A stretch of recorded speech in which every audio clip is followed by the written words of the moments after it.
Colour തൊപ്പി. ഒരു നാട്ടിൻ പുറത്ത് ആരാ വരുന്നത്? നമ്മുടെ ഷാജിക്ക് തൊപ്പിക്കാരൻ ഷാജി. തൊപ്പിക്കാരൻ ഷാജി നമ്മുടെ സ്വന്തം ഷാജി. തലയിൽ വെക്കാൻ തൊപ്പി, പല നിറത്തിൽ തൊപ്പി. നാടു ചുറ്റും ഷാജി, പാട്ടുപാടും ഷാജി. കൂ കൂ കൂ, തൊപ്പി വേണോ തൊപ്പി? ആദ്യം പോയത് പള്ളിക്കൂടത്തിൽ.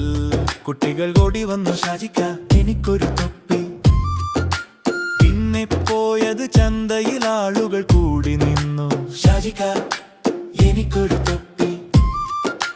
നടന്നു നടന്നു ക്ഷീണിച്ചു ഷാജി ഒരു മരത്തിൻ ചുവട്ടിലെത്തി. തണലത്തിയിരുന്നു, ഒന്നു മയങ്ങാൻ കിടന്നു ഷാജി. നല്ല ഉറക്കമായി. മരത്തിൻ മുകളിൽ ആരൊക്കെയോ വാലുള്ള വികൃതികൾ കുരങ്ങന്മാർ കീ കീ കീ. താഴെ ഇറങ്ങി മെല്ലെ വന്നു, തൊപ്പികൾ എല്ലാം റാഞ്ചിപ്പോയി. കൂടകാലി ഷാജി എഴുന്നേറ്റു നോക്കുമ്പോൾ അയ്യോ, കുടയിൽ തൊപ്പിയില്ല, ഇതെവിടെ പോയി? കാറ്റിക്കൊണ്ടുപോയോ? മുകളിലോട്ട് നോക്കിയപ്പോൾ ഷാജി ഞെട്ടിപ്പോയി. എല്ലാ കുരങ്ങന്മാരുടെ തലയിലും ഷാജിയുടെ തൊപ്പി. ഷാജി നോക്കി, അവരും നോക്കി. ഷാജി കൈ ചുരുട്ടി കാണിച്ചു, കുരങ്ങന്മാരും കൈ ചുരുട്ടി കാണിച്ചു.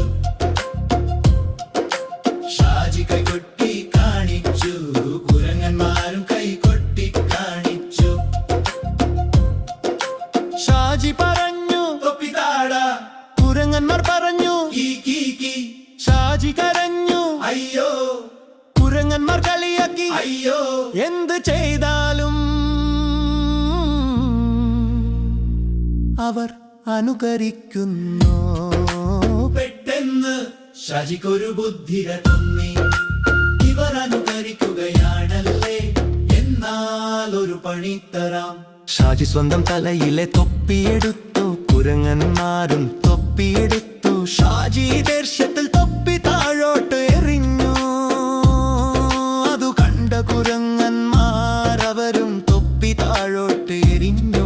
1 2 3 10 തൊപ്പികൾ എല്ലാം താഴെ വീണു. മഴ പോലെ തൊപ്പികൾ വീണു. ബുദ്ധിമാനാൻ ഷാജി, മിടുക്കൻ